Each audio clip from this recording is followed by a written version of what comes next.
Persona humana, curso de bioética 2018. El día de hoy vamos a tocar un tema que me parece de máxima trascendencia.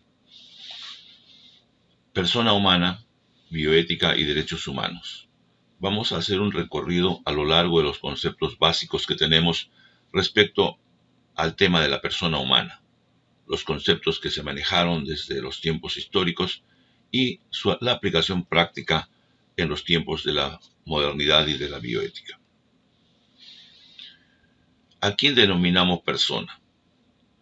Persona proviene del latín persona y probablemente del etrusco persus, que significa máscara del actor o personaje, el cual, según el diccionario de la lengua española, procede del griego prosopón. El prosopón era la sensación de careta que tenían los actores griegos en sus representaciones en el teatro. Personificaba un actor. Detrás de la máscara había una reverberación. Eso era considerado como la persona en los griegos, alguien que había dentro de la imagen. Este uso teatral de la máscara se realizaba además porque era una forma de impostar la voz, permitía representar actores con diferente género y mostraba una imagen detrás de la cual existía un ser, un espíritu. Como ustedes conocen, la evolución humana ha sido un proceso que ha durado cerca de 3 millones de años.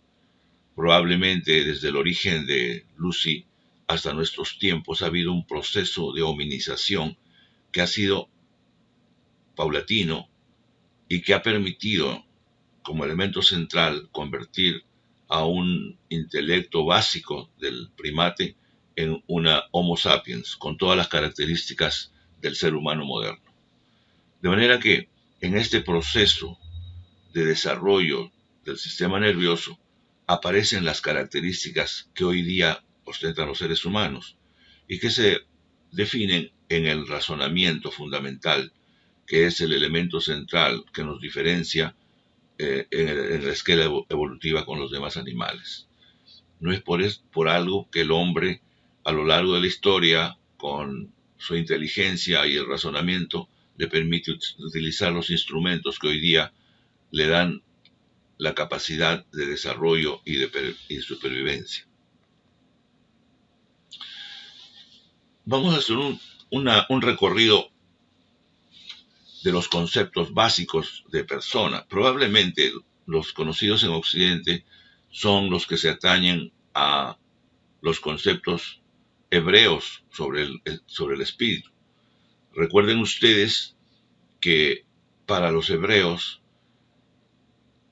Adán en castellano, según la Torá, es una concepción de la creación del ser humano como una situación no solo física. Si bien es cierto que de acuerdo a la tradición del polvo de la tierra no era una criatura viviente, el Creador sopla el aliento de la vida en la nariz de Adán, que éste se convierte en una criatura viviente, un ser, una persona. Aun cuando su cuerpo fuera producto del polvo, Adán poseía lo que se conoce como un alma, pues fue creado con una capacidad de vivir en dos mundos, este mundo y el mundo venidero. De manera que el concepto de los básico de los hebreos tenía la percepción de la existencia de un espíritu magnánimo que tenía la capacidad de diferenciarlo del resto de seres. Los conceptos griegos, un poco más sofisticados, estuvieron basados en la mitología, como casi todas las concepciones humanas. En la filosofía básica de todos los tiempos y de todos los pueblos existe un mundo mitológico de seres extraordinarios, pero probablemente los presocráticos ya concibieron al hombre como un ser de la naturaleza. Ya no era una situación extraordinaria, exonerada de divinidad, pero era de características naturales. De manera que a partir de Sócrates, Platón y Aristóteles es que la concepción moderna del concepto de persona se basa en la definición del hombre como un ser racional. Pero probablemente los romanos le dieron unas características un poco más importantes, porque reconocieron una serie de situaciones que son conocidas como los derechos ciudadanos, el civitas romano, que equivale a ese reconocimiento, que implicaría la capacidad del ser humano de ser además persona y de ser reconocido por sus propios derechos. Probablemente los avances más importantes en el desarrollo de la historia de la humanidad se deben a los griegos. Probablemente Platón, uno de los más grandes pensadores y filósofos griegos, determinó que el hombre no solamente era poseído por un cuerpo somático, físico, sino que existía detrás de ello un espíritu. Creó el concepto del espíritu, que después fue traducido por los cristianos con el concepto del alma. De hecho, el Platón estableció que el ser humano era un hombre de capacidad dialogante, poseía un logos, la capacidad de transmitirse, podría pensar, podía decidir, y gracias a esto probablemente destacaba entre los demás seres. De manera que Platón consideraba al ciudadano como un ser de dos mundos, el mundo sensible y el mundo inteligible. Recuerden que Platón fue el pionero del concepto de las ideas. En su célebre obra, que ha sido reconocida en el mundo como el mito de las cavernas, se entiende cómo es que el ser humano comienza a tener ideas y expresarlas, y esto generalmente genera un concepto que conocemos como ser humano moderno, como persona. Probablemente Aristóteles, uno de los más grandes filósofos griegos y probablemente el iniciador de las ciencias y de las filosofías modernas, probablemente establece con mucha claridad la naturaleza espiritual del ser humano y la achaca precisamente al intelecto, a la forma de pensar. De alguna forma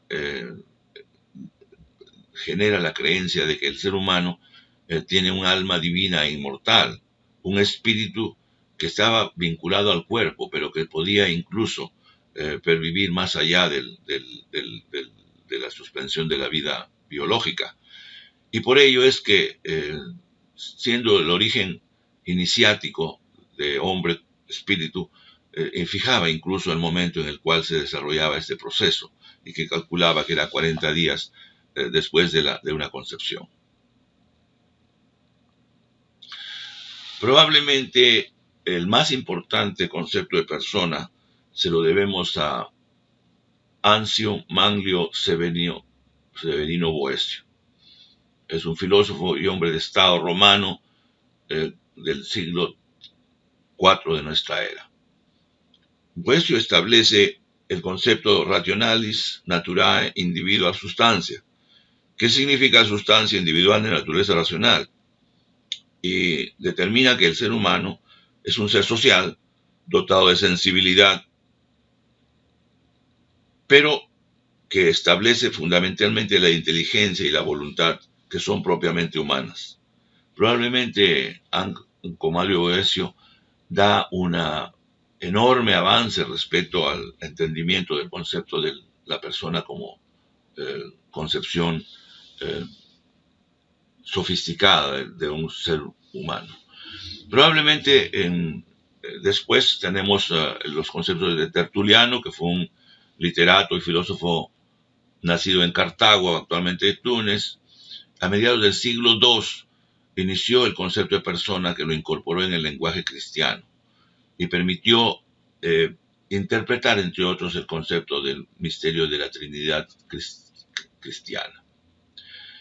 Otro de los más grandes teólogos de la cristiandad ha sido Tomás de Aquino.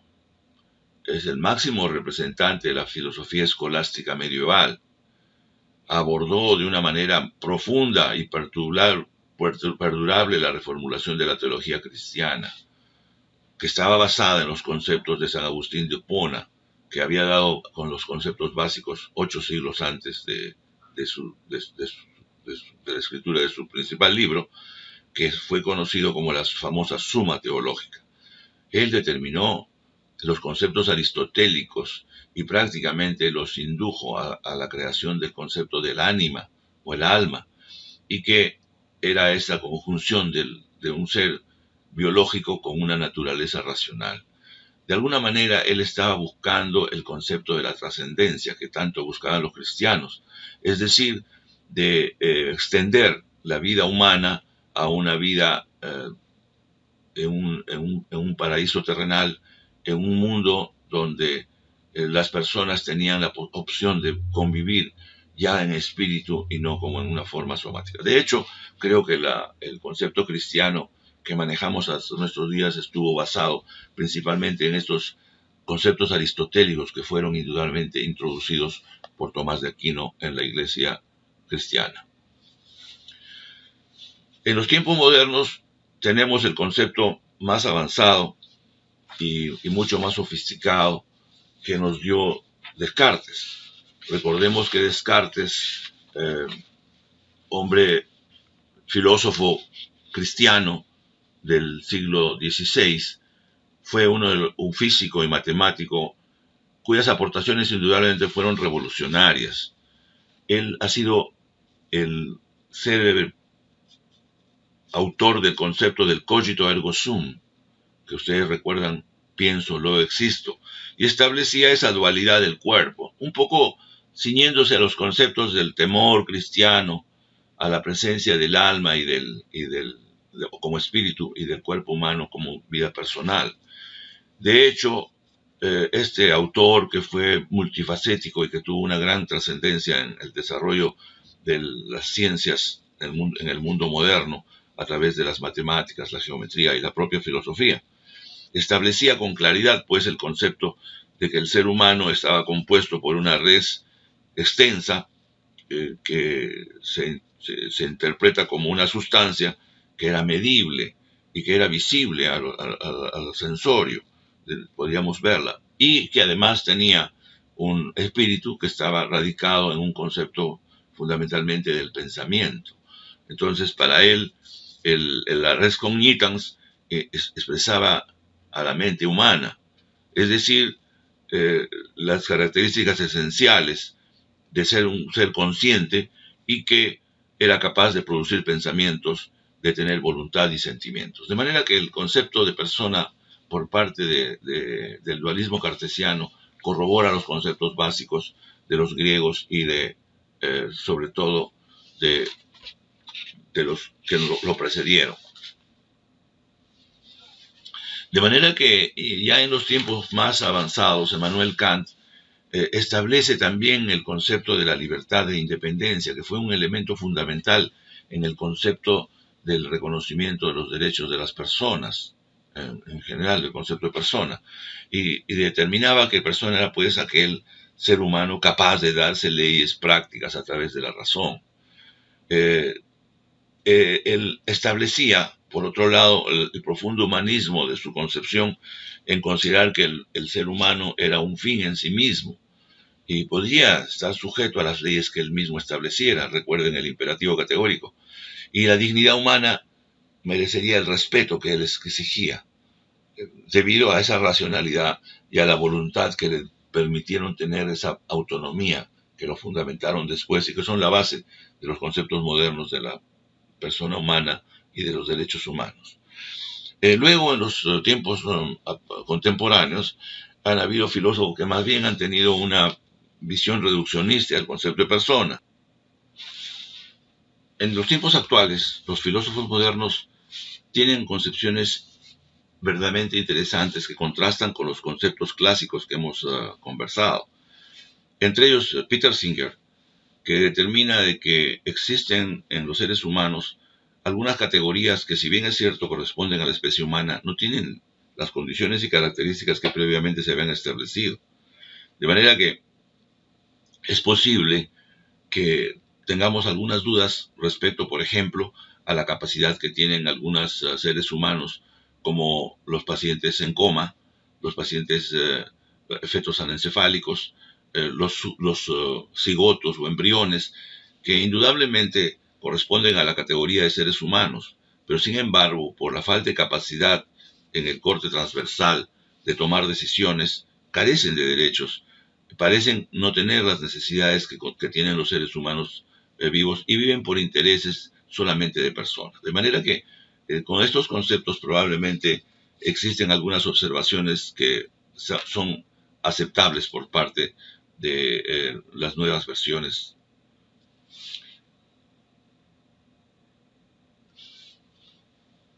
El autor Adorno, argentino, nos habla de un tema que me parece un resumen aceptable del proceso.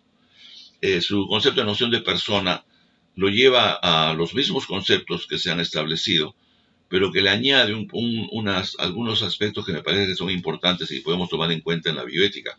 Y son aspectos de que si es verdad que el ser humano es el producto de una vida netamente biológica y que además tiene una vida humana personal. Lo que Diego Grade se decía, es el único ser que tiene pasado, presente y futuro es el ser humano. Y esto se debe, entre otras cosas, indudablemente a su desarrollo cerebral. Y es el concepto de autoconciencia el que la hace merecedora del respeto que tienen las personas. De manera que creo que con Adorno tenemos una idea que me parece bastante interesante. Para él, el concepto de persona-sustancia se refiere a un ser que es encarnado, no es puro espíritu, porque existe, porque es tangible, como son todos estos seres que carecen de las capacidades de poder pensar, como en los casos que hemos mencionado. Y en su tesis parece que haber perdido algo esencial en el ser humano. La existencia de un sujeto es quien realiza o no los actos autoconscientes. De manera que la capacidad que adquirimos a lo largo de nuestras historias biográficas, desde nuestro nacimiento hasta nuestra muerte, indudablemente son la base de todo este proceso de autoconciencia que los seres humanos conservamos como parte de nuestro bagaje y de calidad de personas. Es por ello que la tesis de persona-conciencia, que se quedaba reducida solo a la conciencia, también nos podría llevar a los abusos de aquellas personas que por carecer de las condiciones, como es el caso de las minorías, de los grupos de personas que no tienen las capacidades intelectuales o para poder desarrollarse. De manera que de esta manera creo que tendríamos un buen nivel que nos podría demostrar las situaciones que podamos entender. En este sentido, Engelhardt, que es un filósofo alemán contemporáneo, establece pues que es verdad que las personas en sentido estricto son seres autoconscientes, libres de mostrar sus opiniones y tener su juicio moral, pero solo es un derecho entonces para las personas que tienen ese nivel de autoconciencia, porque es un concepto fundamentalmente biológico, pues no todos los seres humanos, según estos autores, son personas. No se puede hablar de autonomía, pues obviamente, de aquellas personas que no pueden expresarse, lo que no quiere decir que no tengan los derechos inherentes a su capacidad como seres humanos. De manera que en este sentido creo que se genera pues que el concepto de persona por sí le da una capacidad intrínseca por la cual los seres humanos debemos reconocer en nuestros padres la capacidad de este concepto de persona-conciencia. Porque la persona no solamente es aquel que tiene y ejercita la razón o la conciencia, sino todos los que pertenecen a una naturaleza con las características propias que nos da el ejercicio de la razón y la conciencia, aun cuando éstas deban estar derivadas, retardadas o en algunos casos suprimidas. De hecho, entonces, podemos acabar esta primera parte de esta charla considerando los conceptos de individuo y de sujeto. Si bien es cierto que individuo, como cualquier unidad de un sistema determinado, sea animal, vegetal o mineral, es una representación de un grupo de seres, que en el caso de personas se refiere a un tema singular de cada uno de nosotros. Sin embargo, sujeto, que es un término un poco más sofisticado y que lo implica como que tiene las capacidades como para adquirir los derechos hacia su persona, determina pues que el sujeto se convierte en un actor de sus actos. de que tiene una conducta y que tiene unos comportamientos que son los que le dan las características que nos dan a los seres humanos la capacidad de razonar, la capacidad de tomar decisiones y la voluntad humanas. De manera que el sujeto, que es la persona que tiene los derechos que le establecen las sociedades de las comunidades humanas, nos permite tener un concepto más claro y más real de lo que le corresponde a un individuo que a un ser humano. Para poder entender el concepto de persona, probablemente tengamos que recurrir a esos conceptos básicos relacionados con lo que denominamos las propiedades del ser humano. El concepto de persona estaría basado entonces en un ser humano que tenga por lo menos las siguientes características: libertad, conciencia, valores y normas. Probablemente la libertad sea el elemento fundamental que ya Kant nos había hecho la tingencia, puesto que la libertad y la autonomía y la voluntad son los elementos centrales del ser humano. Sin ellos careceríamos de la capacidad para ser personas. Por otro lado, también ya lo hemos visto con detenimiento, el concepto de la autopercepción a través de la conciencia y la capacidad que el razonamiento nos brinda para entender los procesos alrededor de los cuales nuestras biografías se desarrollan, nos serviría de base para poder consolidar estas ideas de libertad. Y también debemos tomar en cuenta lo que ya habíamos visto a través de Scheller, la importancia que tienen los valores en las sociedades humanas, de manera que las personas tendríamos la capacidad de emitir valores que sean evaluados y adaptados por las propias sociedades dentro del contexto de una sociedad racionalmente democrática, como es el caso de la aplicación de las normas y las leyes. De manera que la persona estaría basada en estos 4 conceptos básicos que son complementarios para poder interpretar las consideraciones que después debemos aplicar en el caso de la vida y de la bioética. Entre ellos, creo que el concepto de libertad es fundamental. Está vinculado definitivamente a la capacidad del ser racional, la capacidad consciente del ser humano de autodeterminarse, y constituye, pues, indudablemente parte de la voluntad. Es también un elemento que está relacionado con la elección del bien. Esto que para los filósofos y para muchas doctrinas aplica la idea de que la libertad es un concepto que se condice con la responsabilidad. Por esto es que, sobre todo en la medicina, el concepto de la autonomía del paciente y la propia autonomía del médico deben ser analizadas y evaluadas para poder determinar cuál es la importancia que tiene en la concepción de persona. Igualmente la conciencia, y como todos sabemos, la definición de conciencia está dada pues por esta capacidad que tenemos de reconocer nuestro entorno. Y esto está muy especialmente vinculado a los conceptos de la moral y de la ética que nosotros trabajamos. Lo que sí es cierto es que la conciencia está basada en una materia física, en esta resistencia que nos da el cerebro y que nos ha permitido establecer, con la analogía de las computadoras modernas, cómo es que el ser humano tiene todo un proceso metabólico que le permite tener un desarrollo en su cerebro de áreas especializadas que hoy día pueden detectarse con facilidad y que son las que determinan el nivel de la conciencia humana, que es parte de la persona. De manera es indispensable entender, como algunos de los autores que hemos revisado, considerar la importancia que tiene para poder definir las características del ser humano, la necesidad de esta autoconciencia con base somática y consideraciones fisiológicas.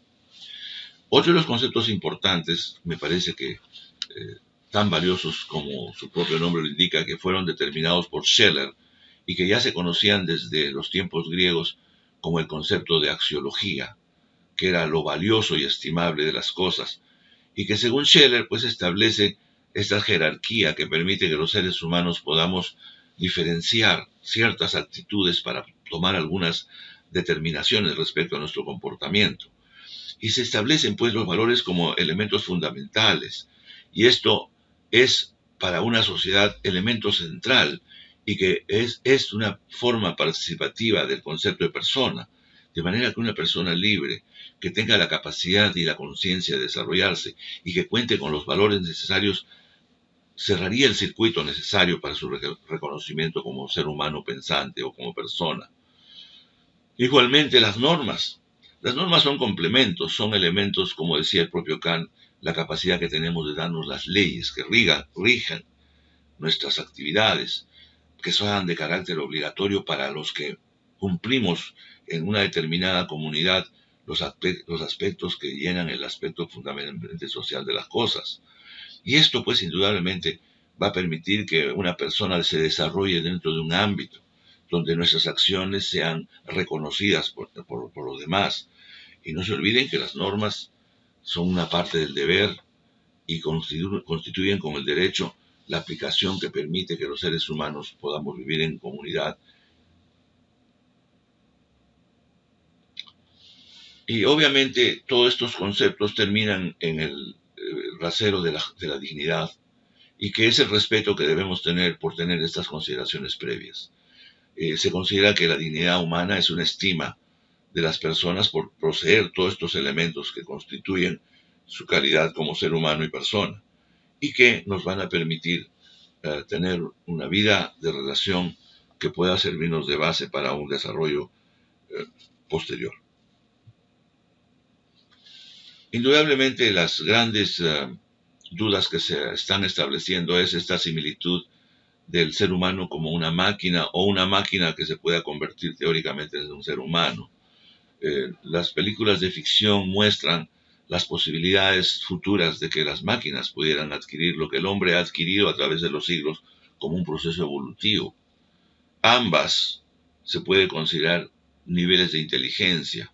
Si bien es cierto, unas son naturales y otras artificiales, ambas tienen las mismas características que se pueden dar a las máquinas cuando se les diera la capacidad y la autonomía de poder autocontrolar sus sistemas, sus pensamientos y su inteligencia. De manera que estos tiempos no están muy claros y servirá el futuro de una incógnita para saber cómo tomarlo en cuenta. Si bien es cierto que estas dignidades humanas ya en el nivel de las condiciones humanas se definen ya a través de una serie de sucesiones que han acaecido en los tiempos antiguos. Ya conocemos, por ejemplo, que en el año 1948 aparece la Declaración de los Derechos Humanos, que son una parte del reconocimiento de la persona a través de la dignidad intrínseca. Y alrededor de los años siguientes, los pactos internacionales, todos ellos han reconocido alrededor de la persona humana, de los derechos humanos y de la dignidad que se confiere cuando todos los seres humanos reconocemos en los demás estas condiciones. Y permite, pues, que los derechos humanos en el siglo XX y en el siglo XXI sean un respeto irrestricto a los fundamentos en que se basan los derechos humanos.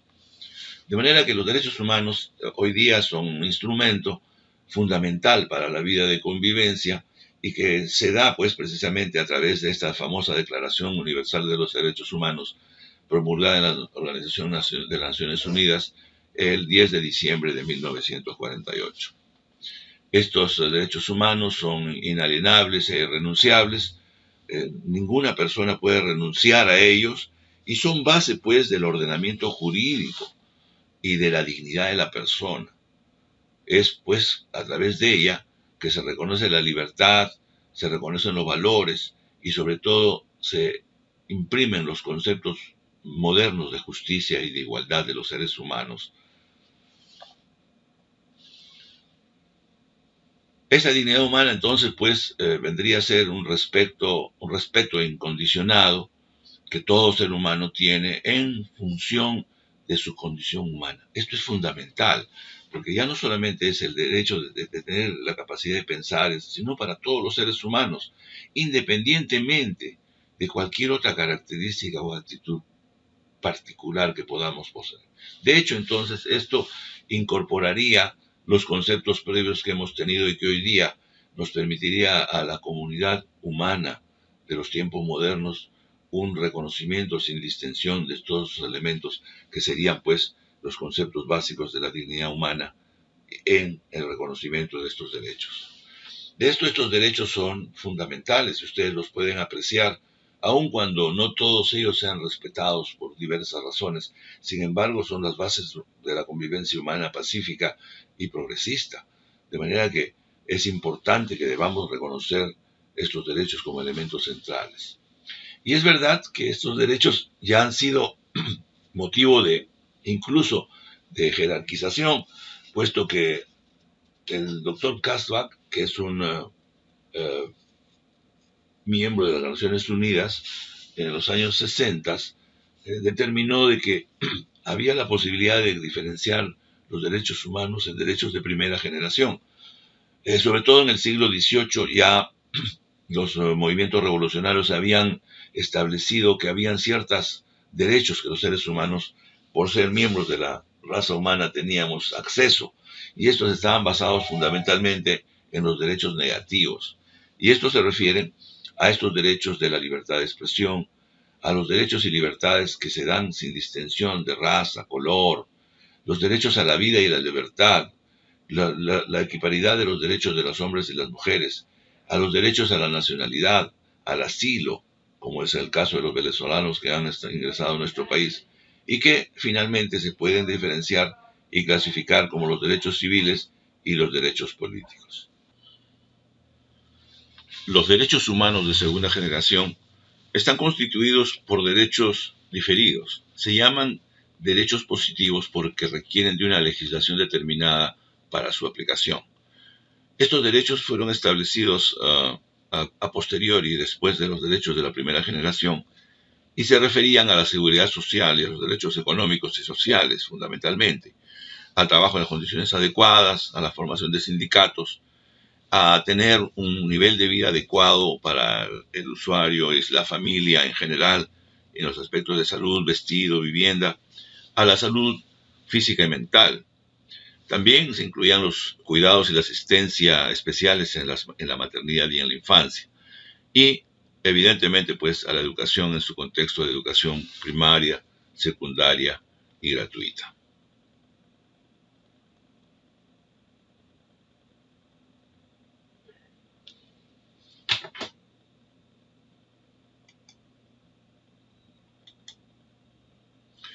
Los derechos de tercera generación están promovidos en los años 70. Son derechos positivos, un poco tardíos, pero se involucran una serie de situaciones que surgieron alrededor del medio ambiente.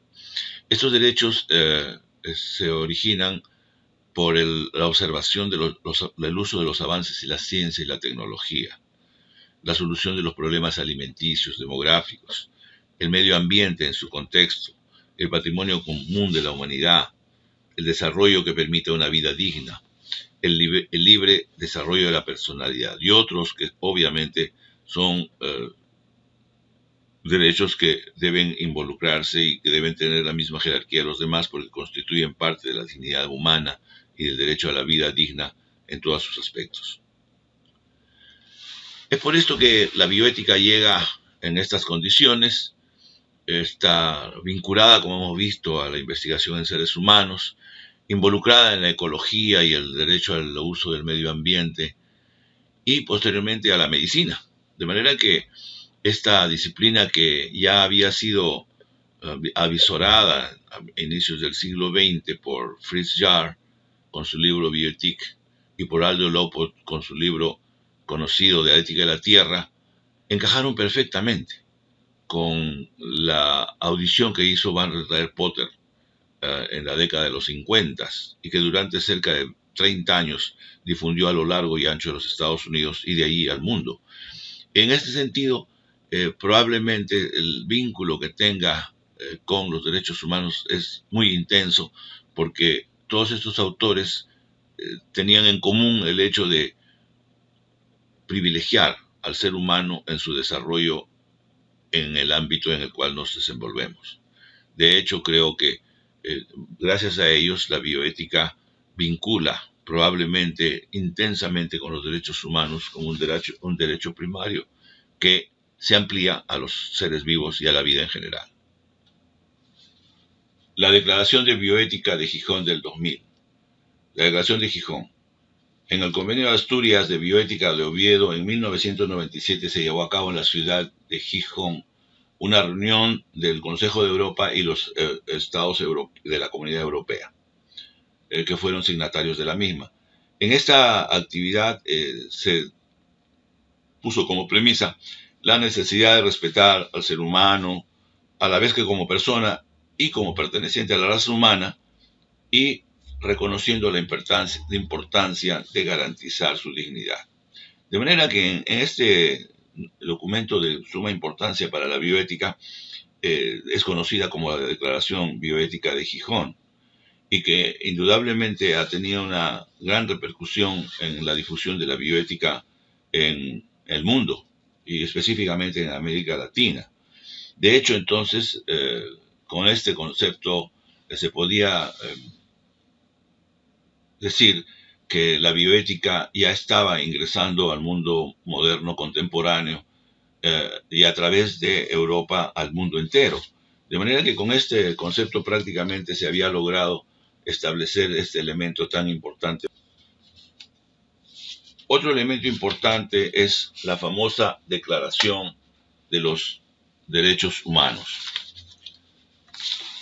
La declaración del año 2005, en octubre, se realizó esta conferencia en París y adoptó la Declaración Universal de Bioética y los Derechos Humanos, la cual establecía las cuestiones éticas que se relacionaban con la medicina, las ciencias de la vida y las tecnologías aplicadas a los seres humanos desde una dimensión social, jurídica y fundamentalmente ambiental. Esta declaración ha sido de gran valor para el desarrollo de la bioética porque marcó definitivamente su vínculo, que inicialmente había sido dado a través de la salud, de la investigación, y que había sido conferido a la Organización Mundial de la Salud y por ende a la Organización Panamericana Sanitaria para ser difundidos a nivel mundial y particularmente local. Sin embargo, tuvo una gran trascendencia porque esta fue una segunda gran declaración que la UNESCO había asumido en la historia de su desarrollo. El primero fue en el desarrollo del genoma humano de hace 15 años y con esta nueva reunión se logró un gran avance porque involucra una serie de situaciones que deberían ser adaptadas e integralizadas con el desarrollo de la medicina, como es el hecho de los grandes experimentos relacionados con los proyectos de investigación en seres humanos, en general en el campo biomédico, en la importación y exportación de embriones y células madre embrionarias, en los trasplantes, en la circulación transfronteriza de tejidos, el desarrollo de la genética, de los datos genéticos, etcétera, etcétera. De manera que con este elemento hemos logrado un gran avance en el desarrollo de la bioética a nivel mundial. Bien, con esto entonces hemos dado una vuelta general a todo el proceso que involucra el desarrollo de la bioética y su compromiso con los derechos humanos.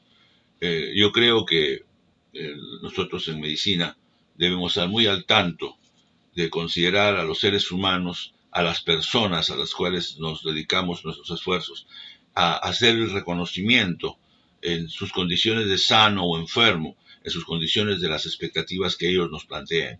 De hecho, no es una obligación ética y moral del médico dar salud, sino es un reconocimiento de los derechos y por ende de la dignidad de los enfermos como parte de la dignidad humana. Es nuestra carrera, pues, dirigida a esos esfuerzos para que los pacientes entiendan y a través de ellos podamos darle todo el beneficio de nuestro conocimiento y de nuestras capacidades, pero a través de ese reconocimiento, desde los principios básicos que establecen los derechos humanos hasta su culminación en todo el proceso de la vida humana. Muchas gracias.